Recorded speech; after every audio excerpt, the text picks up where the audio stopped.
بسم الله الرحمن الرحيم الحمد لله رب العالمين والصلاة والسلام على رسول الله وعلى آله وصحبه ومن والاه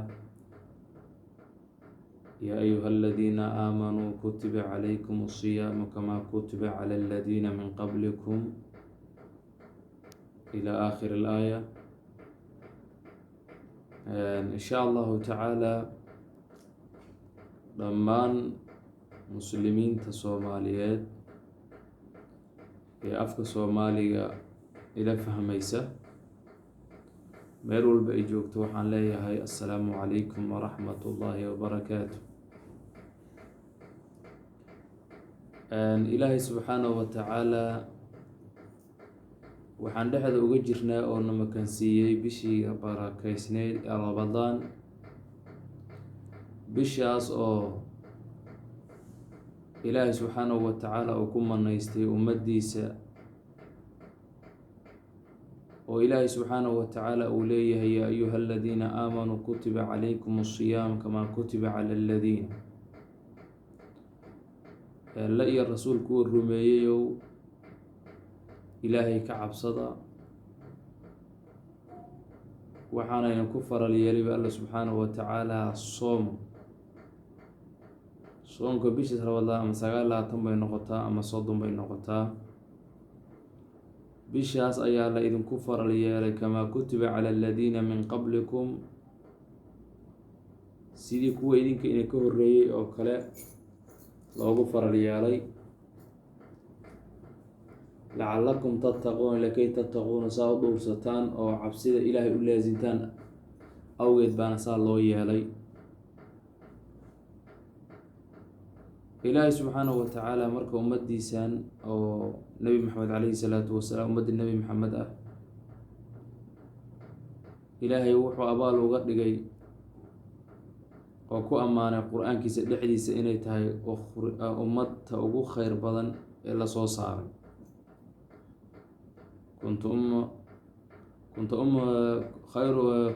kuntu khayra ummatin ukhrajat linnaas ta'muruuna bilmacruuf watanhawna cani lmunkar ilaa aakhir ilaaya. ummadtii ugu kheyr badnayd oo lasoo saaray baa tihiin ba alla subxaana wa tacaala yiri. sababaha aada ugu kheyr badnaateena waxaa weeye kheyrkana waa is amartaan, nahyiga iyo xumaantana waa iska reebtaan. walidaalika iyadoo sidaa tahay, alla subxaanahu wa tacaala wuxuu inaga dhigay ummadtii ugu kheyr badnayd. walidaalika iyadoo sidaa tahay, ilaahay subxaanahu wa tacaala wuxuu naga dhigay ummadaha tii u kheyr badnayd. abaal weyn baa la noo galay subxaanahu wa tacaala. waxaan uga kheyr badnaadnay ummadihii horena waxa weeyaan kheyrkan is amarnaa, shayga xunna waa iska nahiynaa. waxaa la rabaa abaalkaas iyo ilaahay subxaanahu wa tacaala xusitaanka uu nagu xusay diinka alle, siiba kalaamkiisa nagu xusay ummaddan inay tahay ummadda nebi maxamed, ummadaha ta ugu kheyr badna inaan kasoo dhalaalo waa la rabaa. oo shayga wanaaggaan is amarno, shayga xunna aan iska nahayno, inaan ummadaha ugu naxariis badan oo ugu degan oo maaragtay ugu macruuf badan dadka u sheegaan, xumaantana ka nahiyana waa loo baahan yahay. haddaan usoo noqdo bishaan Ramadaan ee kheyrka badan, waxaan ognahay uu rasuulkeena inoo sheegay calayhi salaatu wasalaam, awaluhaa waa raxmad, dhexdeeduna waxa weeyaan maqfiro, waxaa laynoogu dambeysay, aakhirkeedana waxaa lagu tilmaamay inay tahay cidqu min annaar.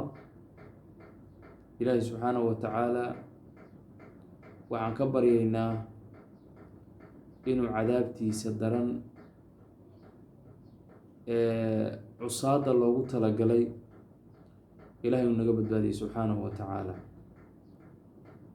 ma aha fadli iyo qiimo annagu aan leenahay, laakiin waxaa weeyaan allah subxaanahu wa tacaala waxaan weydiisanaynaa inuu asagu cadaabtaas naga badbaadiyo, jahanamo qaacaya qurunkeedana naga dheereeyo. waxaa loo baahan yahay marka habeenkan haweenadan soo socda oo caawa insha allahu tacaala oo ka bilaabanaysa nabigeena calayhi salaatu wasalaam wuxuu u dadaali jiray suusan u dadaalay kuwa hore, gurigiisa wuu ka tegi jiray, furaashkana waa ka dheeraan jiray iyo xaasaskiisa. tobankaana si gaar ah maadaama laylatulqadri baa lagu dhex sheegay oo lagu dhex xusay la yidhi, si gaar uu nabigeena u dadaali jiray calayhi salaatu wasalaam, iyadoo bishoo dhanba dadaalka ay furan tahay, laakiin nabigeena calayhi salaatu wa si gaar ayuu kuwan u beegsaday. waxaa loo baahan yahay inaan si gaar u dadaalno, ilaahayna aan weydiisano laylatulqadriga habeenka inuuna waafajiyo khayrkiisa iyo nimcadiisa. waa 84 sano 4 bilood iyo wamaa zaada ilaahay qofku macnihii la kulan siiyo oo habeenkaas uu laylatulqadri khayru min 1000 shahr la yidhi, ilaahay la kulan siiyo khayr ayuu alla siiyey subxaana wa tacaala. habeenka aan ku dadaalasaan uu ilaahay subxaana wa tacaala aan weydiisano habeenka nala kulmiyo, cibaadada aan laba laabno, meel walba la joogo. laylatulqadrigana waxaa laga goobo asxaam badan oo la sameeyo, waalidkii, hooyo iyo aabbo, walaal iyo walaal, gabadhi wiilmika doonta ha noqoto, ha loo baarisimeeyo, ha la xiriiriyo raximka, kuwa qaqaawan dhar ha loo gado, agoonta ha la kafaalo qaado, dunuubta ha laga faqo, ilaahay ha la raaligeliyo subxaana wa tacaala. waxyaabo badan baa la rabaa in la sameeyo oo wanaag ah. insha allahu tacaala ilaahayna waxaan weydiisanaynaa sida khayrka oo thawaabka ku jiro isaga og ilaahay inuna waafajiyo. meel walba oo ummadda islaamka joogtana waxaan oran lahaa in la iscafiyo, oo maantayto cafi baa wax tarahaya la iscafiyo, oo qofba qofka walaalkiis wuxuu qabo macnihi uu iska cafiyo, iyadoo shareecadeena ay xaaraanba ku tahay qofku 3 beri wax ka badan oo caloosha wax ugu hayo. haddana la iscafiyo ummadda soomaaliyeed meel walba ay joogto. waxaan leeyahay hadda hadduusan qofka walaalkiisa uusan cafinin, uusan khayr iyo wanaag uusan ku bedelinin, oo hadda subax sanad 10 sana iskaga caraysan tahay, wuxuu kuu dhimin aysan jirin, hadday rabto isqardooftee, qofka wanaagsan ma tihid. ku bilow salaanta qofka walaalka ah ku xumeeyey, hadduu kaa diida dembigaaga iyo dembigiisa waa saa la tegahaya. khatar waaye caloosha wax in lagusugu qabto. waxaa islaamka dhulka dhigay taraaxumkii diinteenna iyo wanaaggii diinteenna iyo dhaqankii wanaagsan nabigeena nooga tegay, gaalada hadda ku dhaqanta. taraaxumkii iyo isxiriirinta iyo masaakiinta wax la taraya iyo gargaarada iyo waad aragtay. annagana waa isgumaadnaa, waa islaynaa, isma arki karno.